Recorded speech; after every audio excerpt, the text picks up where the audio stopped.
This episode is brought to you in partnership with Choose Chicago. Chicago and no. Hey.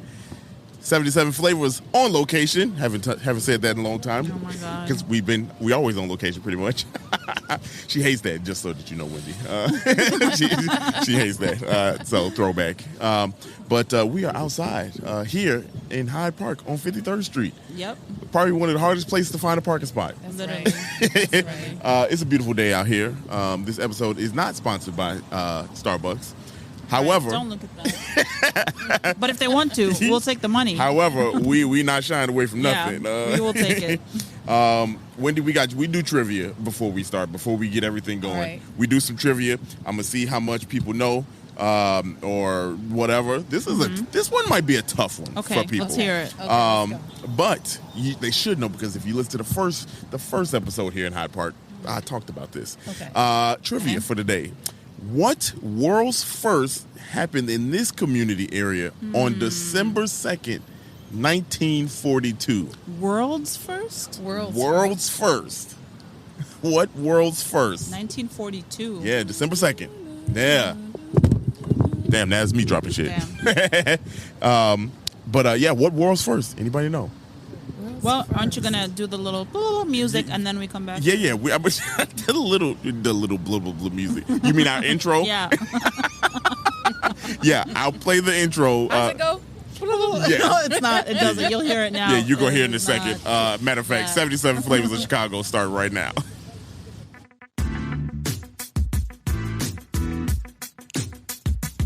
This is the podcast where we visit all 77 of Chicago's historic neighborhoods and discuss their heritage and taste the amazing food. And if you know anything about us, we love two things: food and Chicago. So I can't wait to burn this gas money. You ready? Let's get it. This is the 77 Flavors of Chicago, the podcast. Hey. Gave y'all some time to think. Okay. 1942. What is... Listener, you had about 30, 45 seconds right there to Google on your phone. Okay, so here's we are mid-World War II. Yeah. Mm-hmm. Yeah, we are mid-World War II. We definitely mid-World War II. Mid-World War II. Yeah. Railroads already established. That's a good thought process. That's where I was going right. with it. Yeah. Railroads already established. Mm-hmm. Yeah. What is happening? What is happening? I mean, this used to be the entire South Side. Yeah. And it was a vacation spot for people. Look at her. Hyde Park was an experiment. Yeah. Okay. A cultural experiment. Listeners, are y'all tracking with them? Are y'all tracking? Okay. Y'all got about 10 more seconds till I just spill a bean. Wait. Let's see. Hyde Park was an experience. Railroad was established. Okay. Yeah. Mid-World War II. Mid-World War II. You close with that one. This is... Okay, so that means there was a military official that came here. Okay. Maybe we can extend the time limit here. There was So it's military. A military related. official that came here. Oh, no, you're getting further away. Okay. You're getting further Is it away. military related? Yeah. You know what? Military related. Let me do this for And y'all. the suspense. This is what I'm gonna do for y'all. Damn. Time is up. Okay. Here it is. Yeah, I told you we got buttons I here. know. We got buttons. We have buttons. So, question again: was the world's first happened here in this community area, December 2nd, 1942? The answer is the world's first artificial nuclear reaction. I knew I was going to say something to do with nuclear something. Because I was thinking Pearl Harbor.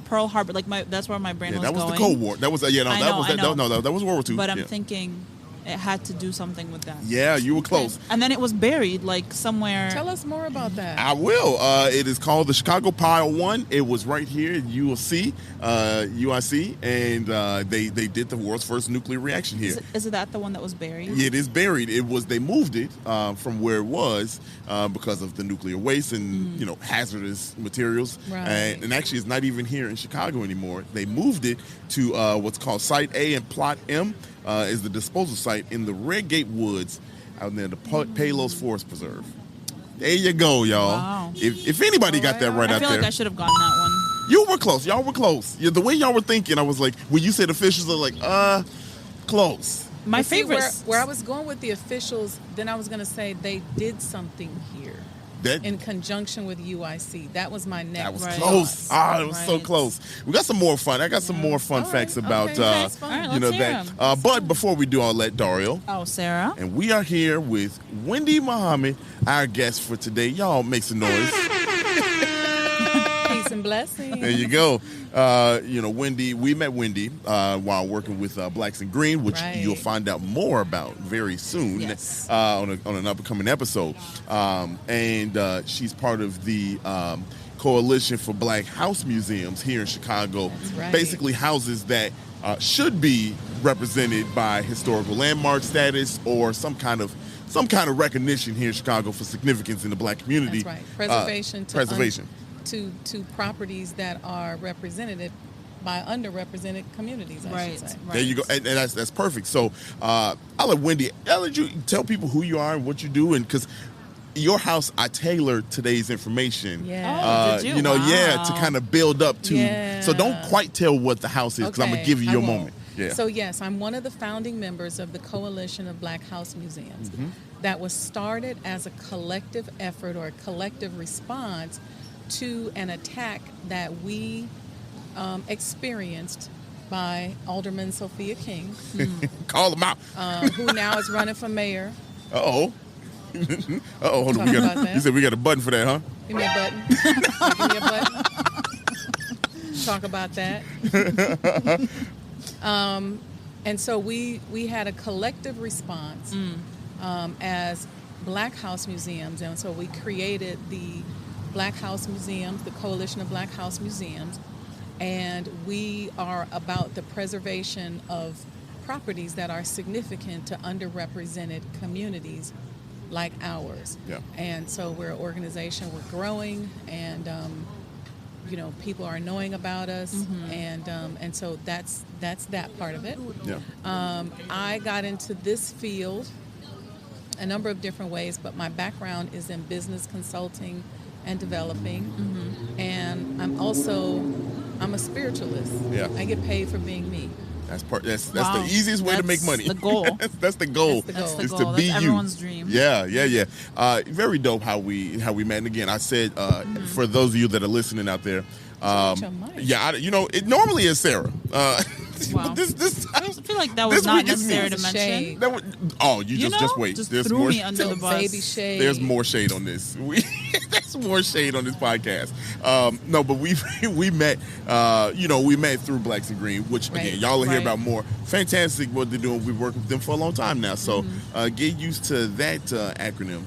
Big is what we call it. Big. So, but the recap before we start. I wanted to talk a little bit more about the coalition. Yeah. So it's 5 women, right? If I remember. 5 women who own historic properties in the city of Powerful. Chicago. And then some of them are the Emmett Till home. And Phyllis Wheatley, which Muddy Waters. Yeah. Pullman Porters, yeah. Which is really cool because they're actually going to be moving locations. So, but that house is still going to be recognized. Right. We want it to still be recognized. We want it to be recognized. Yeah. What's the challenge with? I feel like I can't imagine it being that difficult to once you've proven that. For example, Emmett Till's childhood home. Once you've proven that was his childhood home, what's the delay? You know what I mean? Like, why isn't that instant? Yeah. Well, the delay, sis, is that we don't own and monetize our own culture.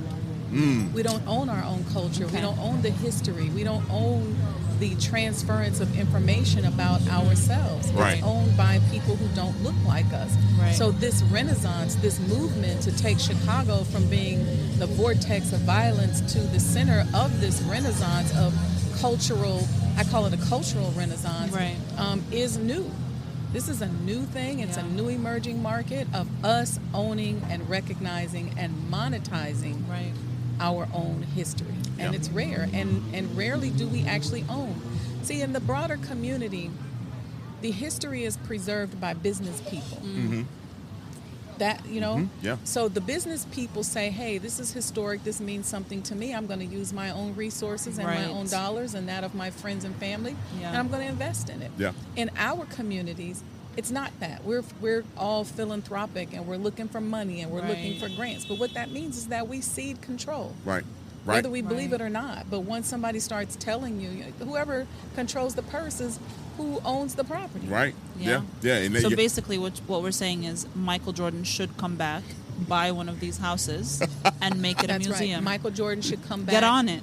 And buy one of these houses. Be like, look, buy up the block. You can do it. Literally. You the athletes, we have so much history here in Chicago, so many famous people. You know this, Mr. Historian. Yeah. Nat King Cole and the Chaka Khan and Quincy Jones. And listen, come back, buy your house, let us run it, but let's make it a historic landmark, because urban historic preservation is important. And I don't want to go on and on, but let me just say this one thing. Yeah, go ahead. Reason why it's important is because during the Great Migration, when you had over, they say, 500,000 people who migrated from the south to the north and landed here in places like Chicago, New York, St. Louis, Detroit.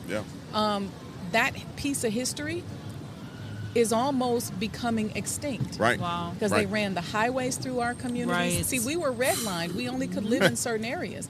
So they ran the highways through our communities. Right. We were closed down. Yeah. We were told to move out. Yeah. Right. And then you had the regentrification happening, the properties being sold. And so I've learned so much and met so many people, so many ancestral energies through this process, people I didn't even know. Right. It's very dope. And it kind of like same thing with this podcast. We've met so many different people, through the podcast, and be able to, talk about history, find out directly from the source. You know what I mean? Like, what's the vibe here? And, we talk about vibe here. Y'all here, it is busy down here on 53rd. I love this street. Love it. I mean, like, it's so much down here. Silver Room. Yeah. We are literally doors from Silver Room. Virtue. Just at the Silver Room. And Eric is a friend of mine. Yeah. I always try to support, but I'm going to stay up out of there. Yeah. Got a whole bag. I know. Every time. I'm not playing with Eric no more. I'm done. I came up with the name for the campaign where we can rally up these celebrities. What? It's going to be called Celebrate History, and it's because it's history brought to you by celebrities. Come on, Sarah. Sarah. Okay. You know? And then they just buy these homes.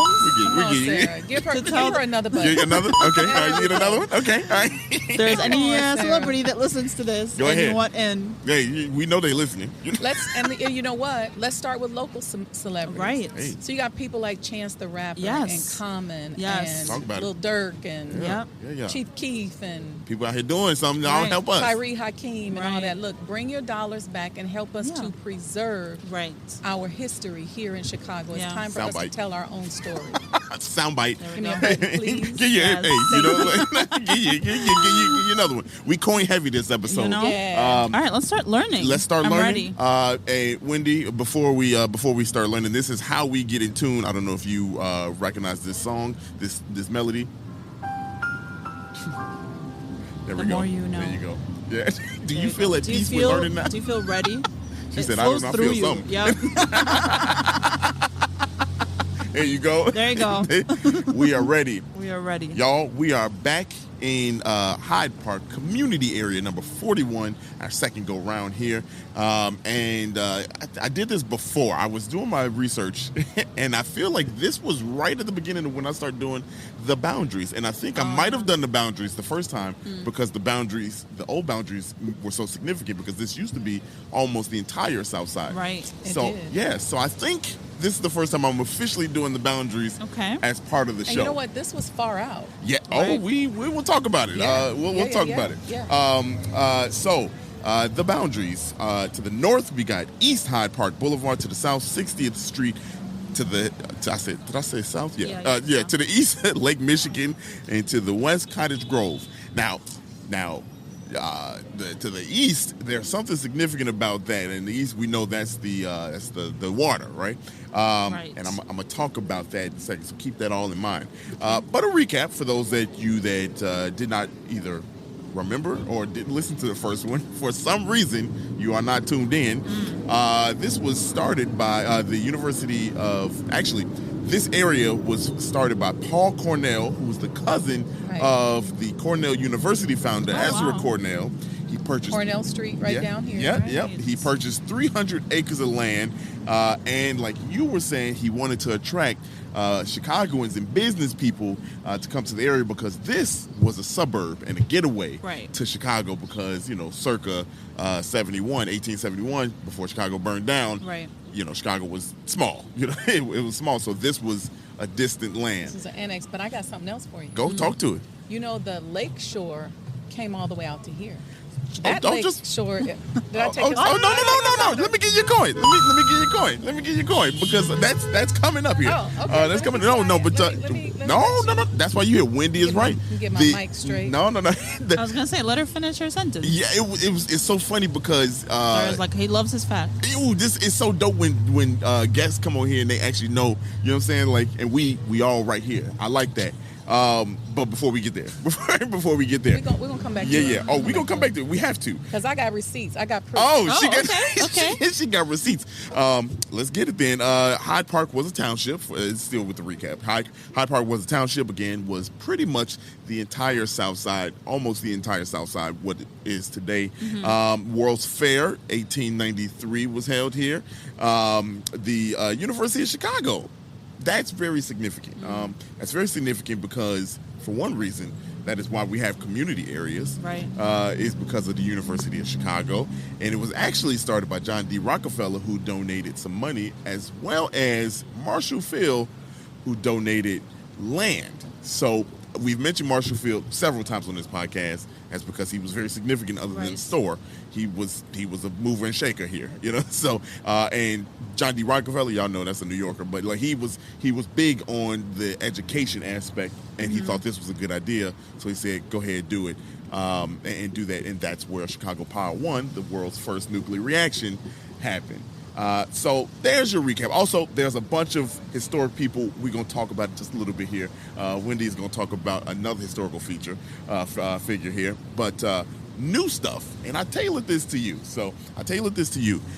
Something we didn't talk about, and I talked about while we were eating. I don't know how I did not say this the first time, and maybe I planned this so I have some more to come back to, but there are 20-plus historical places and buildings here in Hyde Park. That's crazy. 20. When y'all think about that, like, that's a lot of history in one place, in one community, and not just like landmark status here in Chicago. We're talking National Registry of Historic Places. So nationally, this is some place that you should know about. Right? And there's probably more. Obviously, there's many. There's more. Yeah. So I'm gonna almost pass it off to you. No. Because one of these historic places, and actually a bunch of them, are buildings and apartments.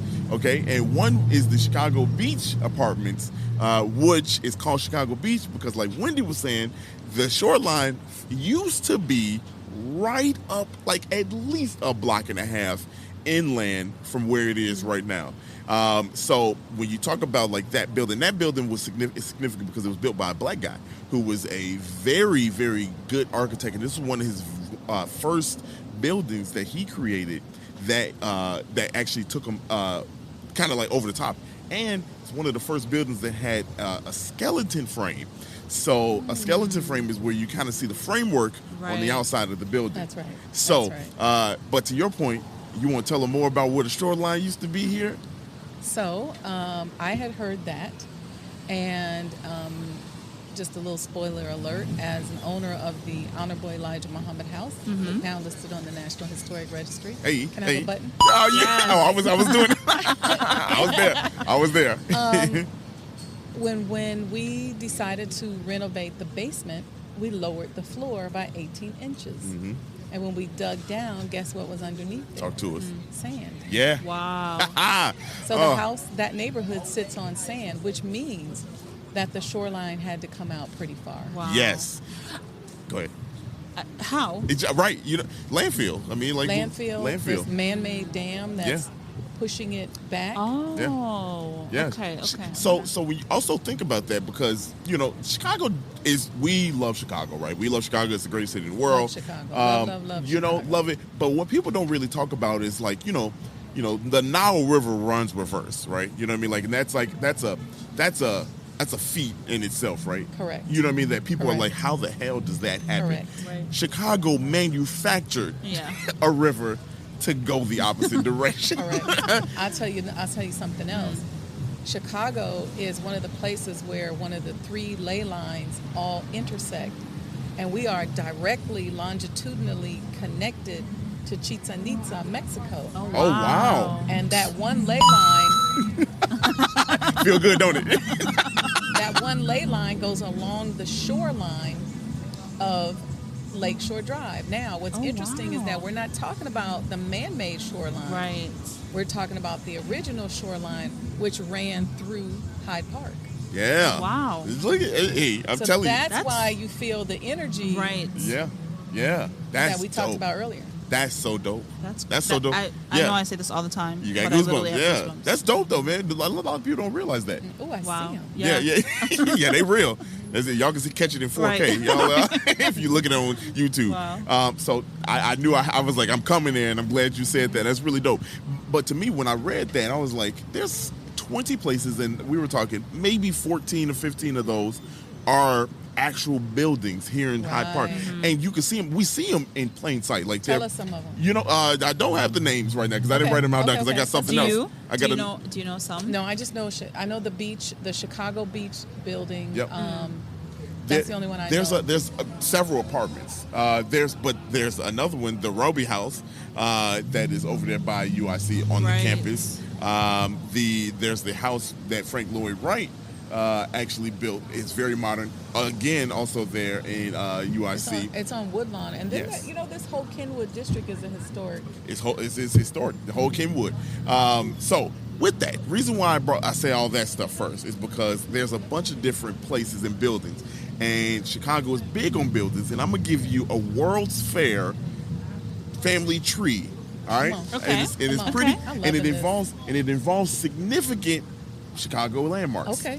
So the Palace of Fine Arts was started in 1893. Okay. The World's Fair, that was of course for fine arts. So it was a huge, luxurious building that was made for the oncomer, the visitors, right?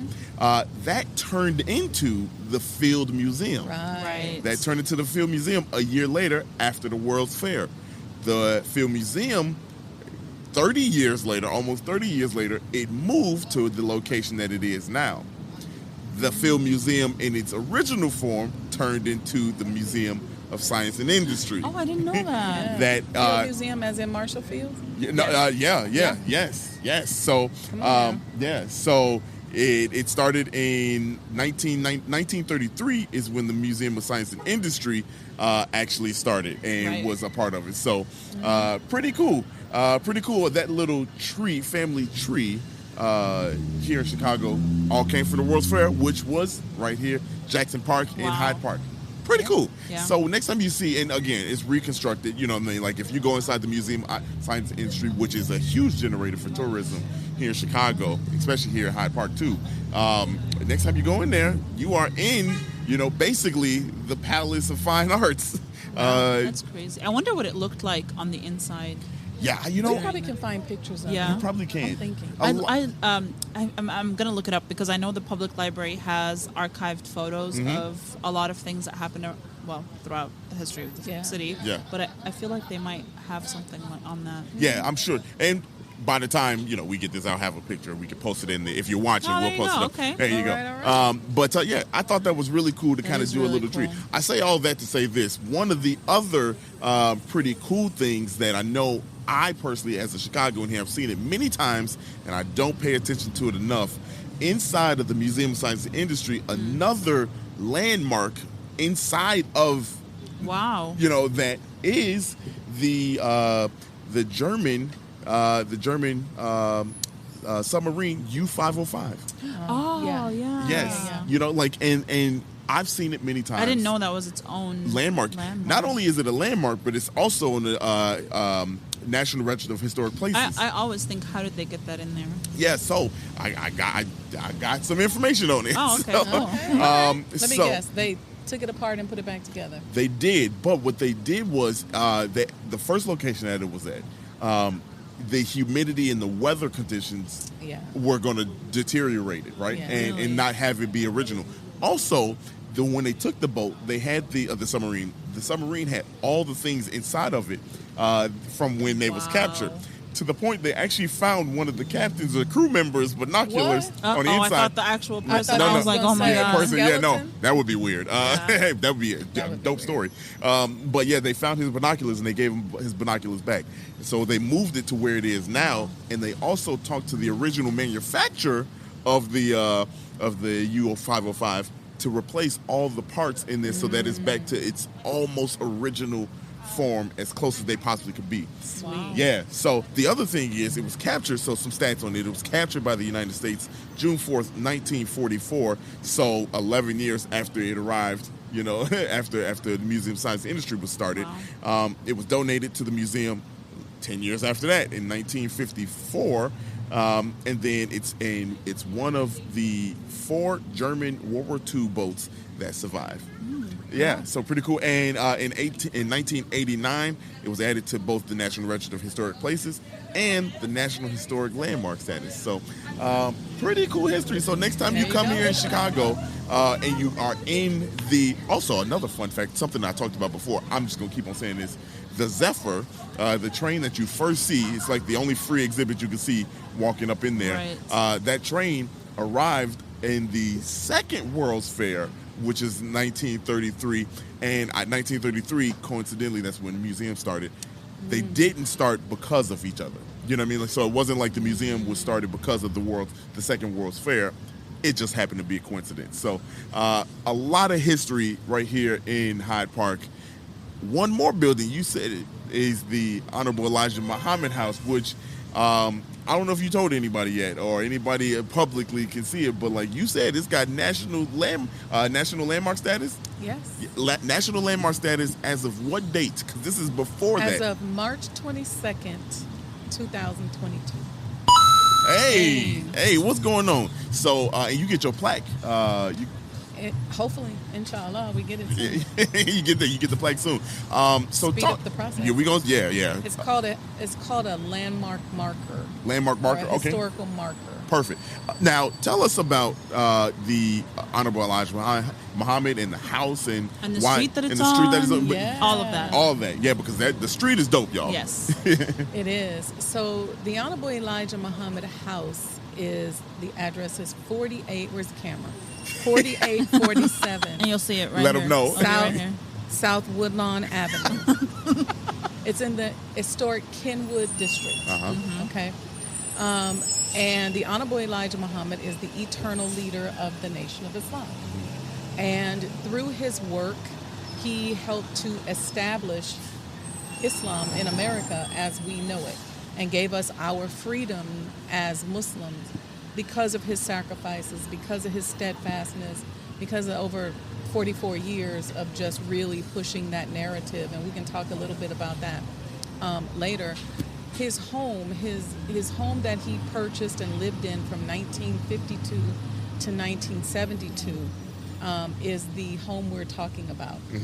On that particular block of Woodlawn, he is responsible for 6 buildings. Wow. You didn't know that, did you? No. So I did. You did. I did. I got inside. That's why the corner should be named after him. Give me a button. Hey. Honorable Elijah Muhammad Way. I like Elijah Muhammad Avenue. Yeah. Why? Because that corner there of 49th and Woodlawn, there's his original home at 4847. And then there's his new home at 4855. And the history about that is that house is next door. It sits on land, and there was a house once owned by Lou Rawls. Yeah, Lou Rawls. And he purchased the land through a transaction that took place over the fence. Over the fence transaction. Paper bag of money. That's crazy. He tore the house down and built that house. Then he built 4 other houses directly across the street on a plot of land he purchased because the FBI used to hide in the bushes over there. Wow. And watch and listen to everything that he did. So he bought the land, tore down the bushes, and eventually built the property there. What a way to make your Right. own. You know what I mean? Like, look, oh, y'all gonna watch me? that's Buy funny. the block. You know? Right, literally. Buy the Yeah, block. so this Have to knock house, that them trees down. house at 4847 was built in 1902. It's 120 years old. It was originally built by William French Burroughs and Louisa Libby. The architects are very famous. They're called Frost and Granger. Mm-hmm. Why is that historical, since we've been talking about historical? Well, they are the proprietors of the Libby's food brand. Oh, wow. Oh. So if you're old enough, you know the commercial, right? So the French Burrow family and the Libby family, came together through marriage, and they were canners, meat canners, and they created the food brand. Interestingly enough, what they did there, many of these people that you're talking about, the Marshall Fields and people like that, they met with him there in that house because he was all about nation building. Yeah. And so he met with these top entrepreneurs from the Chicago area, and they basically built Chicago. Wow. Well, guess what? What now makes that house the single most important piece of property in modern day African American history is because from 1952 to 1972, the Honorable Elijah Muhammad was visited with and met with and dined with more leaders from our community in that civil rights period and around the world than any other piece of property in modern day Black history. Talk about the names that were Run in the existence. list. Right, Yeah, yes. run the Muhammad Ali, Malcolm X, Martin Luther King, Mrs. Coretta Scott King, Betty Shabazz, James Baldwin, James Brown, Sam Cooke, Senator Adam Clayton Powell, Thurgood Marshall, James Brown, Bernard King, the 1968 members of the Democratic Convention, Andrew Young. It can go on and on and on. It's a list. Minister Wow. Louis Farrakhan. It can go on and on and on. And then that walkway up to the house has a special name, right? Yeah, so Yeah. when you come onto the property, we consider that, and it is sacred property. It's sacred ground. So when you walk up the front area, we call that Elijah's Friendship Garden. And we call it that because he was such a friend to so many people. And we have receipts. We're not just saying that. Right. We have recordings. We have photos. We have information that you will learn when you get to come there about what really happened in that house and the magnificent amount of work that was done there to build a nation. And so when you walk up, as you know, as soon as you walk up, you feel that energy. Yeah. When you walk down the driveway to the back, we call that Elijah's Garden of Peace. Yeah. Because the energy there is so powerful that it literally takes over. And ahead, was talk no. about it. I was gonna say what's really cool is that this is stuff in Chicago most people don't even know about. You know what I mean? Like Right. you don't even know about like what happened in these neighborhoods. Right. A lot of times, to be honest, people don't explore this area, right? Right. You don't explore the area, but you have some really cool things that you are looking to do with the restoration and preservation of this house too. I know a little bit about it. I want you to talk about it because there's some really cool things that you're going to be doing. So the whole idea is, and the whole concept is to create a living museum. And what do I mean by that? It doesn't represent a dead person. Right. You're going to come there and feel these life-giving words, life-giving teachings, life-giving lessons, life-giving experiences. And so one of the things we will say to you when you come to visit is, welcome to the Honorable Elijah Muhammad experience.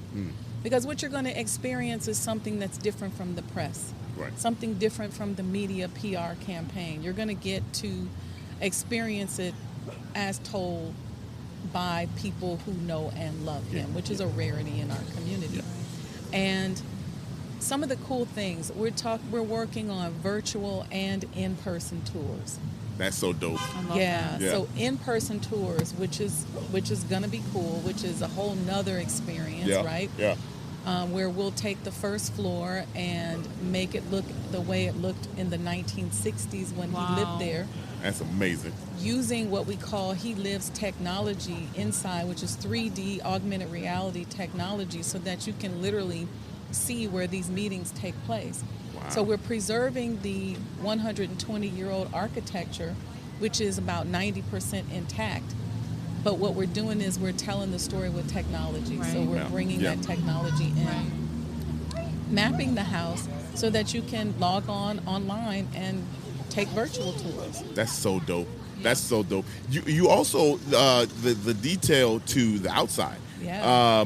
And I want to say you have, so there's two things. There's a sculpture that you all going to have out there. Yeah. And then the facade of the building had copper on it. Mm-hmm. So I want you to talk about both of those things because I think both are really cool. And you I know with the copper you're doing something specifically. Yeah. That's really cool. So go ahead. So, so interestingly enough, I was looking for a sculpture to put out front that would represent the evolution of this type of level of self-improvement. Yeah. And so how do we represent that? How do we pull in all of that? And so the thought was to represent the African diaspora. Mm-hmm.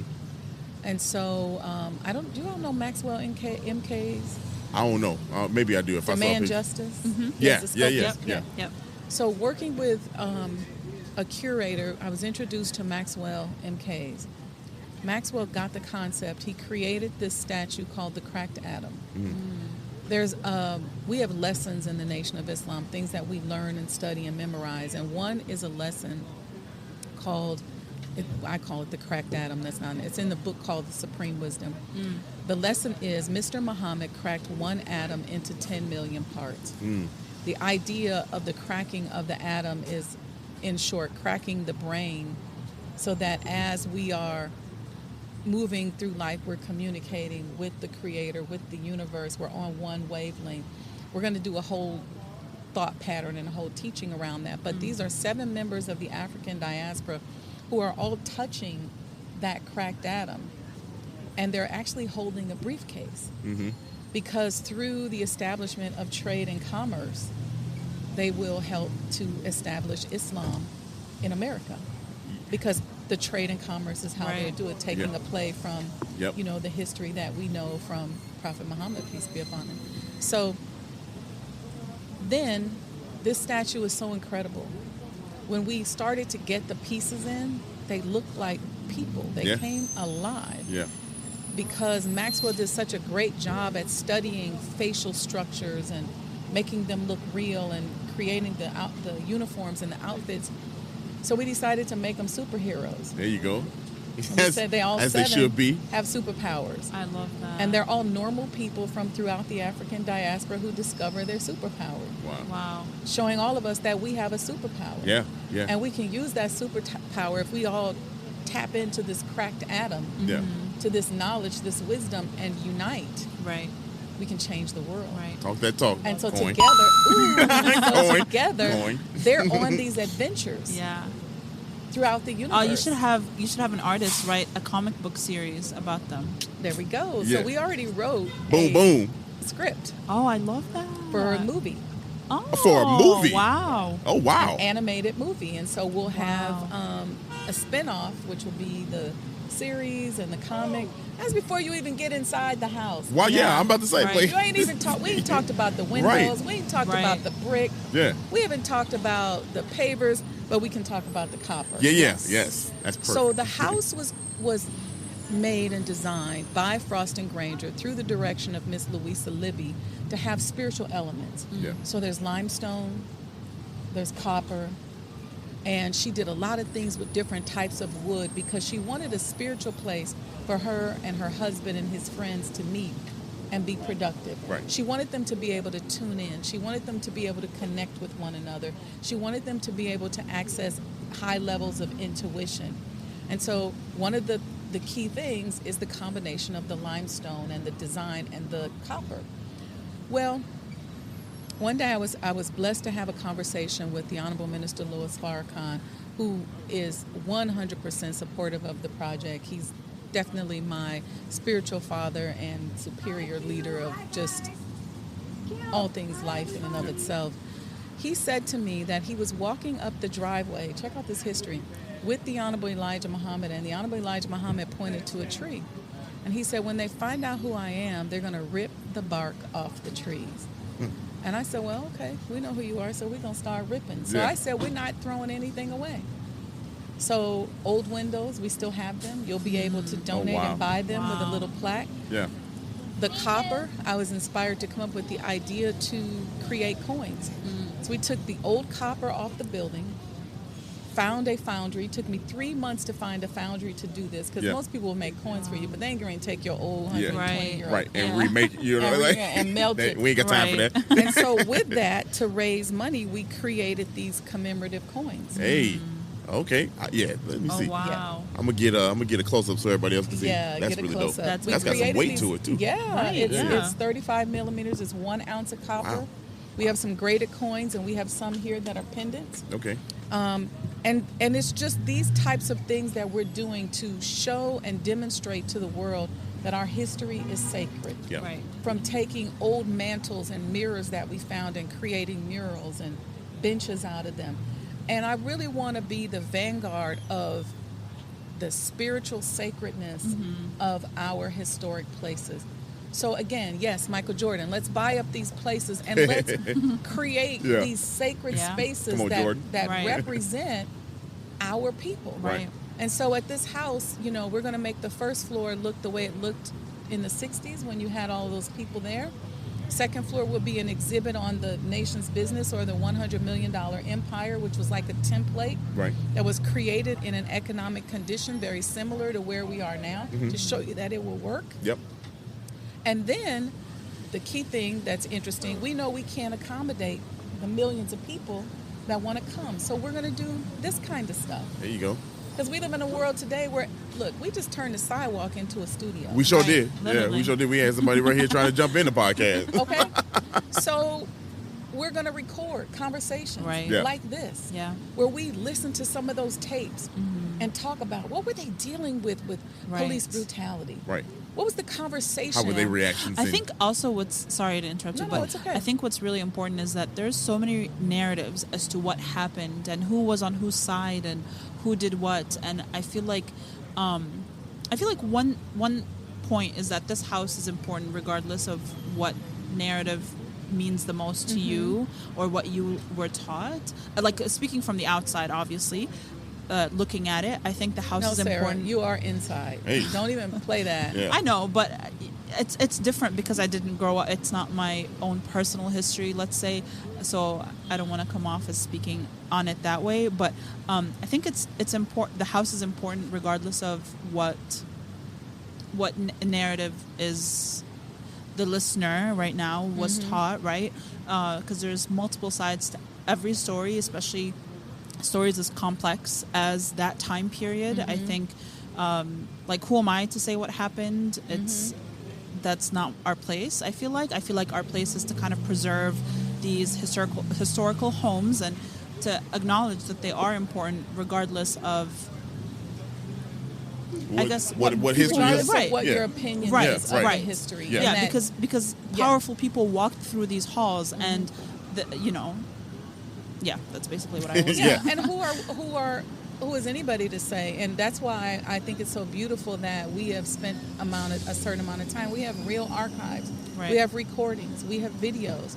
And so Receipts. we have receipts Yeah. on what was discussed and what the conversation was, and that the media has created a PR campaign that's just not true. Yeah. It's just not representative of what it is. But it's hard because and before I finish telling you about the show, I'll give you this an example. It came out recently that the FBI orchestrated the whole murder of Malcolm X. But people still don't Really? believe it. Yeah. The FBI agent himself said, yeah, I did it. I was there. Yeah. He's like, yeah, man, Wow. look, I corroborated with that, you know. But the media brainwashing is just like Tom Burrell says. At one point, the brainwasher becomes the brainwashed. Yeah. Yeah. Or the brainwashed, becomes the brainwasher. You start telling a Right. lie. You so I was much- gonna say you tell a lie so much you believe it. Yeah. Believe it. So that's why we want to have these talks to allow people to experience. We want to do cook talks in the kitchen where we're demonstrating how Right. should we be eating? Right. How do we combat infectious diseases? Yeah. How do we combat the 100,000 plus people in our community that die every year from cardiovascular Right. disease? There's a dietary plan. Yeah. So we want to talk about that. Yeah. And we can do that right there in the kitchen over some healthy food. That's so dope. So you talk about that. We have the people will see it soon enough. Actually, after this one, shortly Just after a few this weeks, episode. yeah. But it's so dope, and it's really cool to kind of hear that kind of stuff. And we could do this. I did do it for like the other houses. You know what I mean? Right, like right. and have that story. And this is something that, again, another place in Chicago that has a lot of history that a lot of people just don't know. And glad that we can have a forum so people can tell about it. And I want to get you an interview with the Mojo Museum with Chandra Cooper, who is the great-granddaughter of Muddy Waters. Because what you all may not know is that their music was called trap music. Oh, wow. That's crazy. Hey, look. And they were called thugs, and there were certain places where they couldn't even go. Wow. But yet, you got Mick Jagger and Led Zeppelin and the Beatles who came to Chicago in the basement of that house on 43rd and Lake Park to learn from him. Wow. That is, I'm going to use that as a segue to the food because like that, we're going to leave y'all on that cliffhanger because we did that interview. For real. Look, I got you. I want to Muddy. That was the only one that we actually weren't able to talk to somebody. Right. I took video. I was walking around there. Every house I walked up and I touched the doorknob and I touched the door. I was just like, dang, that's crazy. You know what I mean? Like, but that would be good. Y'all, where can we obviously we gonna come back and we'll recap all this stuff, but like at the end, but where can people find you? They got a site, they got a Instagram. Tell them. So on Instagram, you can find me at Sajda House, which is SAJDAHHOUSE.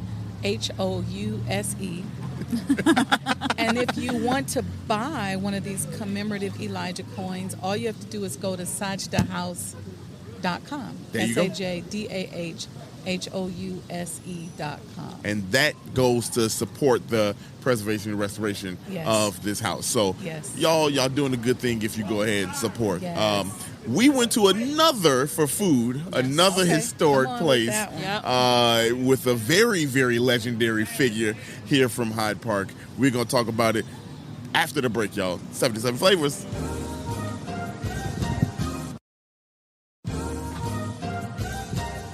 Welcome back. Hey.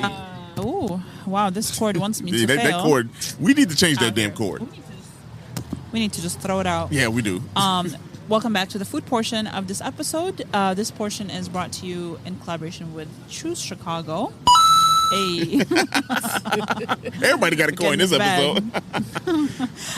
So today we went to Valois Restaurant, which I feel like is more like a cafeteria in my opinion, but it's like one place. It's like you go up and you it get a says tray. where you see your food, so you see it and then you pick it out, Right. It's and like then MacArthur. they cook it right there for you. Yeah. Well, a lot of the stuff they prepare it right That's there true. Yeah, after that's you true. order it. That's very true. And it's not like pre-made per se. Yeah.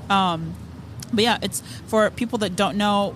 It's a historic restaurant here in Hyde Park. Yes. It's been around since 1921, Hey. and it is known to be a place where a lot of the politicians in the city would come and eat and hang out, and very famously, Obama it's one of his favorite restaurants. Anytime he's back in town, he will stop by.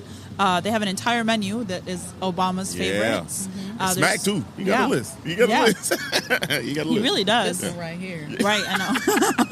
Love to eat. I love So it is cafeteria style restaurant, and they've had 3 locations. I didn't know really? that. I did not know that either. Yeah, they had 3 locations. It was bought by the family that owns it now in 1971, and it's been owned by that same family since then. But yeah, let's talk about how it feels on the inside. What's the vibe? So for me, it was really cool just because I know Obama liked it. Right. I'm an Obama stan like most people, but all things Obama. yeah. So I walk in and I was just like, Right. I wonder what table he sits at. Yeah, right. You know what I'm saying? Right. Like they should mark that off. Actually, really should. They really should. They should mark They that really off. should. That's a suggestion. Valois, if y'all listen. People be fighting. Yeah, I'm not even leaving. If I get that seat, I'll wait. We stand here. I'll wait till you're done. I help y'all bust tables if I got to. I'll be back here in the morning. Yeah. But it was really dope. It's really dope. Yeah. Like you said, it is kind of like cafeteria style. You walk up to the lunch line, Right. with a tray right there. You give them a tray. A lunch tray. Yeah, a lunch tray at that. And you give them their food. You tell them what you want, they give you the food on that tray. Yeah, and it's open from 5:30 a.m. to 3 p.m. And breakfast is served all day. All day. And what I love the most is every person other than us in line knew the people behind the counter by name. Yeah. And like cool. The people bussing the table by name. That was really cool. Yeah, so it's family. You say you got a story. Oh, yeah. Tell us your story. I do. So when I first graduated from college in the 90s, I started selling real estate. And I was right here in this Hyde Park bank building selling real estate, or at least trying to sell it. Trying. Right. Yeah. Using an attempt. I was trying, figuring it out. But I used to see Barack Obama in front of Valois passing out flyers telling people to get out to vote. Wow. He had a little afro and red, black, and green beads, and always wore like these khaki pants and like some kind of gimmicky T-shirt. Yeah. He's a nerd. And he's a nerd. And I would see him all the time. Yeah. So much so that he kind of became invisible. And I was working at that time at the National Center of the Nation of Islam on Stony Island Avenue. And one day he came in and was walking around to the offices and passing out these voter registration cards. Yeah. And I remember thinking to myself, who let him in? That's the dude from Valois. Who let him? So funny. Whose man's is this? That's the dude that be outside in front of Valois. I'm like, hey, how you doing? He's like, how you doing, sister? You registered to vote? He said, you got me already. Right. Got me already, man. I see you every day. But yeah, I used to see him right here outside. If I saw Obama right now, I'd pass out. Yeah, it'd be over. Y'all had to scrape me off the ground. I would. For anyone that likes, I wouldn't pass out. I'd be like, let me tell you about the house, sir. Yeah, you're right. You might look. Hey, we got a dope podcast called 77 Flavors. There we go. Don't know if you heard about it. Yeah. Don't know if you heard about it. Oh, that's so funny. Let's talk about what we ordered. Yeah. Do you want to start? You ordered off the Obama menu. I ordered off the Obama menu. I think he got 5 things up there, 5 or 6 things up there, yes.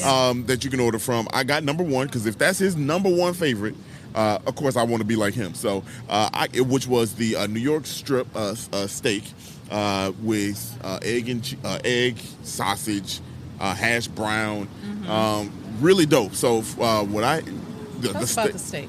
How did it taste? I was about to say the steak was surprisingly very good. Not surprisingly very good, but done fast. So they cook I would say surprisingly because it's a cafeteria. Yeah, right. I mean, I wouldn't expect great steak. Honestly, was it tender? Yes, it was. It was good. Yeah, I tried a piece. It was really good. Yeah, tasty. Yeah. Cut it. I mean, with the eggs. I mean, I had Louisiana on them too. With Louisiana hot sauce. Yeah, Louisiana hot sauce. Yeah, I mean, as you should. Typical black man. That's just quota. Right. Status quo right there. But no, it was very good. And hash browns were very good. The hash browns that I like, that got that flavor and the seasoning to them. Hash browns like fried potatoes or shredded or they weren't shredded. They were kind of shredded, but they're not too thin of pieces. Right. It's almost like when you take a peeler, but a thin peeler, and they peel them that way as opposed to shredding them. But they didn't. Sometimes they could be sticky too. I mean, you ate it so fast, I didn't even see it. Nobody saw it. Nobody saw it. I didn't even see it. I just peeked it as they put the tray down on the table. I was like, I caught that. I came back to the table with my food. I was like, where y'all's at? And I just went crazy. Wow. What'd you have? I had a chicken wrap, which is very tasty. It was fresh. Had onions and tomatoes. It's like the Southwest and a chicken wrap. Southwest chicken wrap. Yeah. Look hefty. It was big. Hefty. It was like a burrito. Yeah, right. That's hefty. what I thought. That was a burrito for sure. Definitely one of those things you can buy it and eat the other half later. Okay, yeah, because I saw. I was like, in my head, I was like, ain't no way. Yeah, no way. Ain't no way. And I like to cook, so I'm really critical of food. But the chicken was very tender. Okay, all right. It was tasty. Sometimes when you get a wrap, you get this dry, paper-tasting chicken. Right. But I didn't feel that. Really? And the seasoning was good. And the wrap that it was on was nice and soft. It wasn't hard where it had gotten so much air into it. It just sat there. Yeah, there's definitely love in the food. I feel like they put a lot of effort in. Well, maybe they do a lot now because especially Obama has been there and people notice. Right. Maybe I know the food is good. You can tell it's just good naturally, but they don't miss a beat. I feel like they don't have no bad days. You had. Well, yeah, I was gonna I feel like the menu has been the same for so long that they've perfected Perfected, it. yeah. You know I what agree. I mean? Like they just know what they're doing. I had a cheeseburger and Look at her perfect. being me. It was perfect. I really wanted to try it for you because I knew you wanted to get something off of that. Obama, I was like, yeah. I'm gonna order the Yeah. cheeseburger for you. Thank and you. I Look got at- it that's with- my girl, y'all. You know? That's right. And I got it with fries. The fries are perfect. They're like crispy on the outside and like soft on the inside. Yeah. The burger was good. It was like a single cheeseburger, and I had a side of mac and cheese. The You macaroni. sure did. I saw that. Yeah, that cheese was cheesy. That's cheesy. It was That cheesy? was cheesy. Cheesy mac. It wasn't, Cheesy mac. Yeah. So it wasn't Yes. like a fancy mac and cheese where you have like 5 different cheese types. It was probably one cheddar, Yeah. and that's all you need. That's all Cheddar, you- butter, and cheese. And macaroni, and it was baked. Yeah, and 'Cause you if, had that like crust of cheese. I on feel top. like they poured So good. excess cheese. Correct. They in sure it. did. Like Yep. they poured the rest of Oh, the cheese. with cheese up Yeah, underneath very- that crust. yes. Yeah, so nice. very good. I was like, wow, okay, this is I really liked it. yeah, this is the for me, a place that serves breakfast all day is Amazing. is a godsend. Yes, Yes. like I agree. Yeah. I could eat breakfast all day. Yeah. Same. All day. So y'all, I mean, it's right down here on the dope strip. I mean, like Yeah. if y'all can't make a trip down here, down Right. to the Valois. And it's extremely affordable. Like the burger right, was, yeah. I think, right under $6 Yeah. for the burger. And same thing with everything we ordered. I Yeah. think like the Wasn't most a lot. expensive thing on the item Was was Obama what you stuff, of ordered. course. I think that was like. It should come with a collector's It card. really should. Like, I wanna see how I eat much- my The damn punch food. card? You know what I'm saying? You know? Yeah. You know, like a ticket, like A ticket. a poll card. They Yeah. make it in the shape of. What would did you you vote? win? Did you punch my ticket? See, you see, I'm going with it. I see I where got. you're I got it. I ain't where fully you're going. figured it out, but I got it. I You know? see it. Your meal was 16. 16, and it's 2 eggs, hash browns, or rice, or grits. Yeah. And it Steak. comes with biscuits or toast, steak, and eggs. See, That's a lot of food. That's a for lot. $16. For $16? It looked like a lot of food. That's why Yeah. I was surprised that it was gone so fast. I was like, that must have been. when Must have been when I tell you amazing. it was good, Yeah, you said it though. yeah, Yeah. You said it. that it was like it was perfect. I think I was just more intrigued by the fact that, like you said, they made the food that fast. I think what they do is like they sear the They sear it, steak, yeah. and then it's there, but they don't do too many beforehand. Like they'll sear like 2 or 3 of them, and Get then it they ready. just pop it back on the grill, depending on how well done you want it. So it's probably rare, but just slightly seared, and then they finish it cooking That's very it smart. when you're done. Very smart. That's you very order smart it. because that happened fast. Yeah. Like I mean, it doesn't take long to cook a steak anyway. for the 9 cooks out here. Shit, good luck. You know? It's not a few I'm just minutes saying. on one side, a few minutes on the other Okay. side. Yeah. Well, Render the fat. I'm just trying. What I will say is that so if you are coming down here to Valois, it is cash only. They It have an is cash ATM. They have an ATM there, but if you want to avoid the $3 charge. Yeah. Just know that. Yeah. We Bring try to the tell cash. people when we remember, bring cash Right. because you know they're nice though. Like they know that most Super people don't carry nice. cash. I went while y'all ordered the food, sat back down the Yeah. table. I had the food. They put my stuff down there behind the counter and saved it. So they are understanding with it because I know most places, Yeah. you know, you you did also get 2 Kool-Aids. Okay, I'm Let's glad talk you about said that. something. Thank you. Let's I talk. was just about to say that. Let's talk about. I'm so glad we didn't get out of here What and kind not of talk Kool-Aid about was that. it? Red, Red Kool-Aid. Red 5 was in there. Kool-Aid. Not punch. Not- they, Not- Red. they took 2 of them Red. packets and did one of these and just. It's in like a big juice cooler. Oh, It's not like y'all, let me tell you. When I tell you perfection, Mm. this is one of 2 places that I know of down on this strip that you can get Kool-Aid. The other one is Soul Mm-hmm. Right, Shack. yeah, that's true. So when I tell you this was scientifically. Virtue needs to make like an upscale. No, Kool-Aid. Virtue. Ooh, if No, they, we don't need no Kool-Aid. yeah, not in Virtue. Now let's Not let's in Virtue. Not in we Virtue. let's let they Let good. Virtue be Virtue. Yeah, Yeah, right. You know what I mean? that's fair, We that's got enough fair. ratchets out here. You know what I mean? Let's just, But when you had, I was like, take a picture of the Kool-Aid. yeah. Had to. I order Kool-Aid everywhere. If it's Kool-Aid on the menu, I don't care about your That's Sprite. I don't true. care about your That sparked a whole conversation, It's- right? The Kool-Aid. Kool-Aid. Because like here, you can't get. If you go to a place with Kool-Aid, you know the food is Do automatically they even good. sell Kool-Aid still? They still sell In the, Kool-Aid? in the Shit, store? and yeah, they do. I know we get. I'm grown now, so I, get the little squeeze juice. So just so he doesn't, because he's trying to cut back on like soda and Yeah. sugary drinks. Trying. So we get these like the squeezy flavor bottles Yeah. that you can like Or- orange crush, Orange and purple. but you just squeeze a little bit of the flavor into your water. Yeah. Instead of, and She it looks- has no sugar She in like what? It's a grown man. it. So because he gets bored of just drinking water. Look, I'm trying. baby steps. No more pop. Baby steps. No more pop. No more Okay. pop. So this is me. I weaned me off in a couple No years. more pop. Let's just go with the red number 5. You Red red number number five. five, Red yo. number 5. You can get it down right here. Lesser of two evils. You know- Maybe? I don't know. Maybe I'm I not don't a know. scientist. It depends on the sugar intake. Lucifer for Satan? No, I don't know. Damn. No more red fives. Right. But it was cool that you got the Yeah, red I had Kool-Aid. to. I wonder if Obama I got grew red up on Kool-Aid. Kool-Aid. What can I say? We all did. We all did. You know what I mean? Like we was drinking water, and back in then we had Tang. Oh, I love Tang. Tang is Water. my... Tang was mine. nasty, but it was good. No, it wasn't. It was like sour. Yeah, Tang. If you out there, I hope you're not around. When I was like a Look really at young this. child, I used to hide in the pantry. Yeah. And I would eat Tang and Nesquik with a spoon. What? Literally. Ew. Yeah. Tang I and Nesquik? don't do that anymore. But no, not together. Oh, I was But, better. like- She just get a spoon and Yeah, it was and all I powder. would just She eat was it just with a doing this. spoon. Just all right. Here we go. No, not like Because the that. Nesquik had the little tin can. Yeah, You Nesquik opened it up. with the little pill top. With the little top. Yeah, little Right. pill top. Yeah. Nesquik is Nesquik slap. Powder Nesquik is fire. That NASA shit, I mess with. That is what they eat on the moon. We grew up on Nesquik, Spam. Tang, Right. lemonade. Spam, lemonade. Was it- Country time. Country time. Was lemonade. it? Oh, I was Crystal gonna Light. say, is it the lemonade No, that not comes Crystal like Light. That's too frozen? fancy. My Crystal Light isn't Auntie really Barbara loved lemonade, Crystal is it? Light. She loved Crystal Light. Auntie Barbara. It's like Auntie Barbara loved it. wow. Your shit gone. It's over. There you It's go. over. I'm out of this episode. I was gonna say Crystal Light is like your Kool-Aid drops. Yeah, but you're right. It was nasty. Crystal Light was too It's light. gross. Yeah. It It's was too kinda light. gross. Well, this took a turn. All right. Well, you know. All right. What are we talking about? Come on to Hyde Park, y'all. That's how we There's do. so much. I feel like there's so much to see, so much to do in this neighborhood. It is, even if you just want to walk up and down the streets, go to the parks, get some food, go to the beach.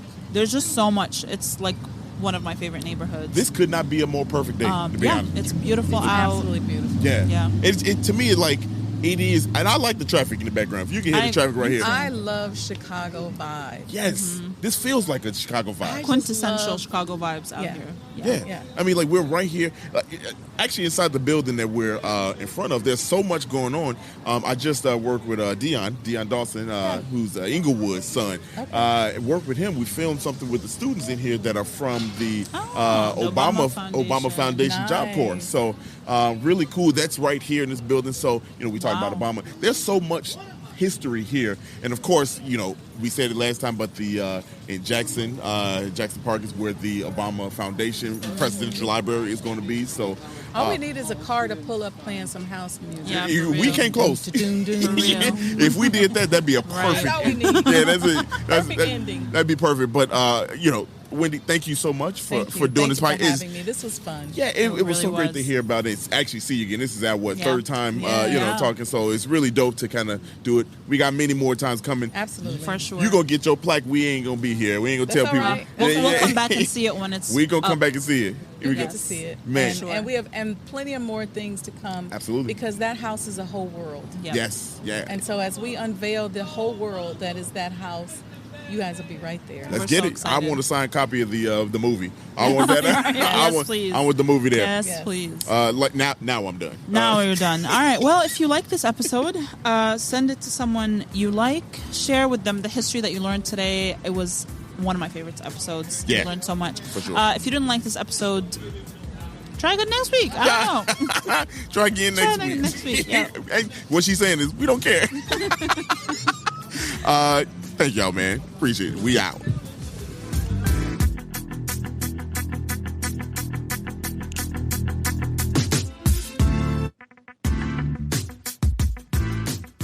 Thank you so much for listening to this episode of 77 Flavors of Chicago.